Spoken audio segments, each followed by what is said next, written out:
Dear students, গতকাল যেটি আমি ক্লাস দিয়েছিলাম তোমাদেরকে, অনেকে তোমরা ক্লাসটি দেখেছো, অনেকে এসএমএস করেছো। সো আমার খুবই ভালো লেগেছে। আজকে গতকালকের ক্লাসের যেগুলো বাকি ছিল কোয়েশ্চেন, সেই কোয়েশ্চেনগুলো আমরা question number 3, question number 4, question number 5 এগুলো আমরা আজকে খুবই সহজভাবে আমরা সলভ করার চেষ্টা করব। এন্ড আমি রিকোয়েস্ট করব সবাইকে, যারা ক্লাসটি দেখবে সবাই ক্লাসটি দেখার সময় তোমাদের গণিত পাঠ্যপুস্তক যেটি, সেই গণিত পাঠ্যপুস্তক বইটি তোমাদের সামনে রাখবে। Okay, so let's go to the class.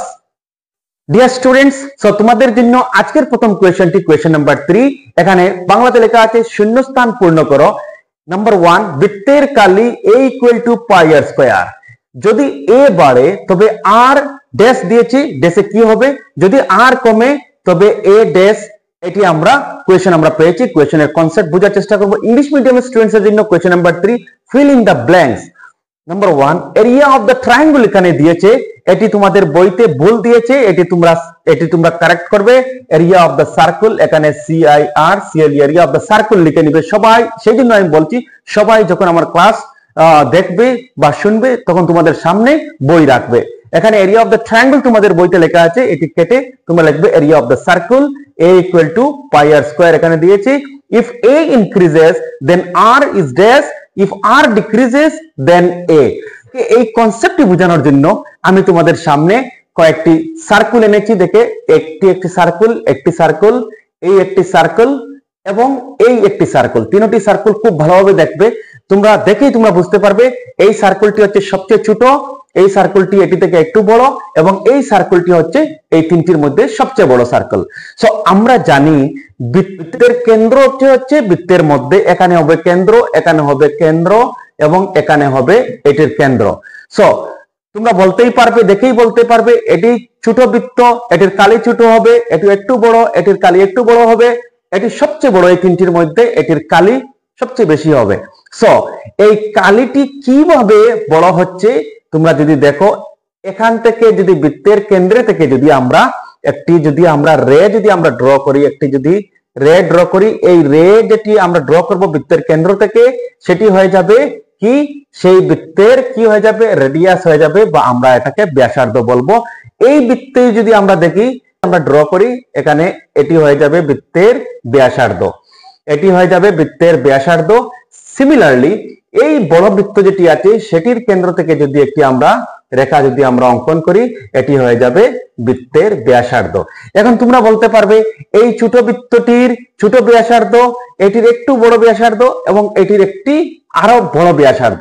So এটা থেকে আমরা বলতে পারি, যদি বৃত্তের ব্যাসার্ধ যদি কমে বৃত্তের কালি কমবে, যদি বৃত্তের ব্যাসার্ধ যদি বেড়ে যায় তবে বৃত্তের কালি বেড়ে যাবে। অর্থাৎ যদি a বাড়ে তবে আর কি হবে, a মানে কালি, এখানে এই বৃত্তের মধ্যে যে স্থান আছে সেটি হচ্ছে বৃত্তের কালি। a যদি বাড়ে, কালি যদি বাড়ে, এটি আর বাড়ে যাবে। সো যদি a বাড়ে তবে আর কি হবে, আর বাড়িবে। আর তোমরা বাংলা মিডিয়ামে লিখে নেবে আর বাড়িবে। ইংলিশ মিডিয়ামে যারা আছে, if a increases then r is also increases, লিখে রাখবে increases। যদি আর কমে, আর এখানে সবচেয়ে কম, এখানে আর এর, সো আর কমেছে, বৃত্তের কালিটি কমেছে। যদি আর কমে তবে এ মানে হচ্ছে কালি, এ কি করবে, এ কমিবে। তোমরা এখানে if r decreases then a is area, area কি হবে, এরিয়া decreases। আশা করি তোমাদের এই কনসেপ্টটি 100% তোমাদের এই কনসেপ্টটি ক্লিয়ার হয়েছে। আমি আবার বলছি যে বৃত্তের বা সার্কেলের area depends on it's radius. একটি বৃত্তের কালি নির্ভর করে তার রেডিয়াসের উপরে। রেডিয়াস বাড়িবে, বৃত্তের ব্যাসার্ধ বাড়িবে, বৃত্তের কালি বাড়িবে, ব্যাসার্ধ কমবে, বৃত্তের কালি কমবে। আশা করি এই কোয়েশ্চনটি তোমাদের ক্রিস্টাল ক্লিয়ার হয়েছে। আমি বারবার তোমাদেরকে অনুরোধ করছি, যারা আমার ভিডিওটি দেখবে, গার্জিয়ানস যারা আছেন, আপনারাও যারা আমার ভিডিও দেখবেন, আপনারা ভিডিওটি শেয়ার করবেন যাতে প্রতিজন স্টুডেন্টস আমার ক্লাসটি পেয়ে যায়। কোয়েশ্চনটি হচ্ছে কোয়েশ্চন নাম্বার 3-2। একটি গাড়ির ভ্রমণের সময়কে টি ধরেছে এবং দূরত্বকে ডি ধরেছে। সম্পর্কটি নিম্নে দেওয়া ধরনের। এখানে একটি টেবিল আছে, এই টেবিলের উপরের যেটি রো আছে সেই উপরের রোতে টাইম দেওয়া আছে এবং নিচে যেটি রো আছে সেটিতে ডিস্টেন্স, দ্যাট ইজ দূরত্ব দেওয়া আছে। ইংরেজি মিডিয়ামে যদি আপনারা দেখেন, আপনারা এখানে 3-2 লেখা আছে, the relation between distance হচ্ছে d and the time t of a moving car is given in the following table. এখানে টেবিলে t উপরে আছে এবং ডিসটেন্স নিচে আছে। যদি আপনারা এই টেবিলটা যদি ভালোভাবে লক্ষ্য করেন আপনারা কিন্তু খুবই কম সময়ের মধ্যে এই কোয়েশ্চেনগুলোর আনসার দিতে পারবেন। দেখেন এখানে উপরে আছে t আমি ধরে নিলাম ঘন্টা, এখানে 1 ঘন্টায় একটি গাড়ি 4 কিলোমিটার যায়, ডিসটেন্স আমি কিলোমিটার ধরে নিলাম, 1 ঘন্টায় 4 কিলোমিটার, 2 ঘন্টায় 8 কিলোমিটার, 3 ঘন্টায় 12 কিলোমিটার, 4 ঘন্টায় 16 কিলোমিটার, 5 ঘন্টায় 20 কিলোমিটার, 6 ঘন্টায় কত হবে 28 কিলোমিটার যদি যায় কত ঘন্টা লাগবে, এখানে টেস্ট দিয়েছে এখানে 34 কিলোমিটার গিয়েছে কত ঘন্টা লাগবে। একটু যদি ভালোভাবে স্মার্টলি যদি টেবিলটি যদি তোমরা দেখো তোমরা দেখবে যখন 1 ঘন্টা ছিল তখন 4 কিলোমিটার হয়েছে, 1 ঘন্টায় 4 কিলোমিটার, 2 ঘন্টায় 8 কিলোমিটার, মানে এটা কিভাবে এটা বেড়েছে দেখো, 1 থেকে 4 হয়েছে মানে 4 গুণ বেড়েছে, 2 থেকে 8 হয়েছে মানে 4 গুণ বেড়েছে, 3 থেকে 12 হয়েছে মানে 3 4 গুণ 12, 4 থেকে 16 হয়েছে 4 4 গুণ 16, 5 থেকে 20 হয়েছে 4 5 গুণ 20, মানে প্রতিবারে each and every times it increases 4 times, 4 বার বেড়েছে। 6 যখন হয়েছে 6 ঘন্টা হয়েছে, 6 এর সাথে 4 যদি আমরা গুণ করি আমরা আনসার পেয়ে যাব। 6 যখন হবে তখন কি হবে 4 6 26 আমরা পেয়ে যাব। এখন আপনারা আরেকটি ট্রিক্স আপনারা এখানে অ্যাপ্লাই করতে পারবেন। দেখেন 1 2 3 4 5 6 কন্টিনিউয়াস সিরিজ এটি আছে 6 6 এর পরে কি হবে 7, এখানে হবে 8, এখানে হবে 9। ওকে, সো দেখেন 7 4 7 গুণ 28, এখানে 8 হয়েছে, 8 রে 4 দিয়ে যদি আমরা গুণ করি 4 8 গুণ কত হবে 32, 9 কে আমরা 4 দিয়ে যদি আমরা গুণ করি 4 9 36। অলরেডি আমাদের টেবিলটি আমাদের ফিল আপ হয়েছে। এখন আমরা খুবই সহজেই আমরা শূন্যস্থানগুলো আমরা পূর্ণ করব। প্রথম কোয়েশ্চনটি কি বলেছে দেখো, টি এবং ডি এ ড্যাশ ভাবে বিচরণ করে। দেখো টি যখন বেড়েছে, টি যখন 1 ছিল তখন এখানে ডি 4 হয়েছে, টি যখন 2 ছিল মানে বেড়েছে তখন ডিও বেড়েছে। সো টি এবং ডি এ কিভাবে ড্যাশ ভাবে বিচরণ করে এটি প্রত্যক্ষভাবে মানে ডাইরেক্টলি প্রপোর্শনাল আমরা এখানে লিখবো। বাংলা মিডিয়ামের যারা এখানে লিখবো আমরা প্রত্যক্ষভাবে মানে ডাইরেক্টলি প্রত্যক্ষভাবে বিচরণ করে। ইংলিশ মিডিয়ামের যারা আপনারা লিখবেন T and D varies directly DIRECTLY আপনারা এখানে ডিরেক্টলি আপনারা লিখে রাখবেন। ওকে, তারপরে কি আছে আমি এরপরে এই কোয়েশ্চনটি সলভ করার পরে তোমাদেরকে আরো বেশি কনসেপ্ট দেওয়ার চেষ্টা করব। এখানে দেখো টি 6, তবে ডি কত হবে, টি মানে উপরে টি 6 যখন ছিল তখন আমরা অলরেডি আমরা বের করেছি ডি কত হবে, ডি 24 হবে, D automatically D 24। If T and D varies directly এটি হয়ে গেছে। 2 নম্বরটি if T 6 then D equal to 24। Okay, আবার বলেছে if D equal to 28, question number 3 d equal to 28 then t equal to d যখন 28 আমরা বের করেছি t কত হয়েছে, t হয়েছে 7, আমরা কি লিখব if d equal to 28 then t equal to 7, t equal to আপনারা 7 দিয়ে দিবেন। তারপরে হচ্ছে if d equal to 36, d হচ্ছে নিচেরটি, d যখন 36 ছিল তখন t আমরা বের করেছি t হবে 9, so if d 36 then t equal to 9। এটি আমরা যদি তোমাদের এমসিকিউতে এসে যায় তোমরা কম সময়ের মধ্যে আমরা একটু সময়ের মধ্যে আমরা 4টি কোয়েশ্চন সলভ করেছি। এই কোয়েশ্চনটি যদি তোমাদের 2 মার্কসের জন্য যদি এসে যায় বা 3 মার্কসের জন্য যদি এসে যায় এটা কিভাবে আমরা সলভ করব দেখে নাও। আমরা জানি যে তোমরা অলরেডি ক্লাস 9 এ তোমরা পড়ে এসেছো, সায়েন্সে বিজ্ঞান বইয়ে পড়ে এসেছো T is directly proportional to D। লিখবে এখানে উই নো বা আমরা জানি। বাংলা মিডিয়ামের যারা তোমরা লিখবে আমরা জানি, ইংলিশ মিডিয়ামের যারা আছো তোমরা লিখবে we know T proportional to D, that implies T equal to KD। T equal to KD লিখবে, K এখানে লিখবে since K is a constant, K is a constant লিখে রাখবে। বাংলা মিডিয়ামের যারা তোমরা লিখবে K একটি ধ্রুবক, K একটি ধ্রুবক এখানে তোমরা লিখে রাখবে। ওকে, সো এই যেটি রিলেশন আমরা পেয়েছি এই রিলেশনটি আমরা কি করব, এটাকে আমরা মনে রাখবো T ইকুয়াল টু KD, এই রিলেশনটি আমরা মনে রাখবো। এখন আমরা কি করব দেখেন আমাকে বলেছে যে t ইকুয়াল টু 6 হলে d ইকুয়াল টু কত হবে এটি আমাকে বের করার জন্য বলছে। আমরা সবচেয়ে নিম্ন যেটি মান আছে t এবং d এর সেটি ধরে নিব। প্রথম টেবিল যেটি আছে t এর ভ্যালু হচ্ছে 1, d এর ভ্যালু হচ্ছে 4। আমরা এখান থেকে আমরা t এর ভ্যালু আমরা 1 লিখে নিব এবং d এর ভ্যালু আমরা 4 লিখে নিব। d যে জায়গায় এখানে আমরা 4 দিয়ে দিব। That is 4 into k, 4k equal to left hand সাইডের 1 রাইট হ্যান্ড সাইডে চলে যাবে। That is k equal to কত হয়েছে, k ইকুয়াল টু হয় বাই 4 আমরা পেয়েছি। এখন আমাকে কোশ্চেনে বলেছে, কোশ্চেন নাম্বার 4 এর বি তে বলেছে t equal to 6, d equal to what. এই ইকুয়েশন যেটি আমরা নিয়ে পেয়েছি এই ইকুয়েশন থেকে আমরা যাব, আমরা জানি t equal two k into d। So t এর ভ্যালু আমাকে দিয়েছে 6, k এর ভ্যালু আমি বের করেছি কত, k এর ভ্যালু আমি বের করেছি 1/4, আমরা 1/4 আমরা দিয়ে দিব এবং d এর ভ্যালু আমি জানি না, d আমি এখানে লিখে নিব।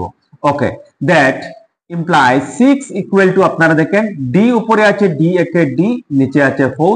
এটাকে যদি আমরা ক্রস মাল্টিপ্লিকেশন যদি আমরা করে নেই 4 6 24, d একে d, d ইকুয়াল টু 24।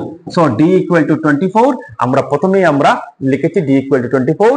এখানে দেখেন 24 কোন জায়গায় আছে, 6 যখন ছিল 24 হয়েছে, মানে সবটি 4 গুণ বেড়েছে। আমরা কম সময়ের মধ্যে আমরা দিতে পারি বা 2 মার্কের বা 3 মার্কের জন্য আমরা এইভাবে আমরা লিখে আমরা দিতে পারি।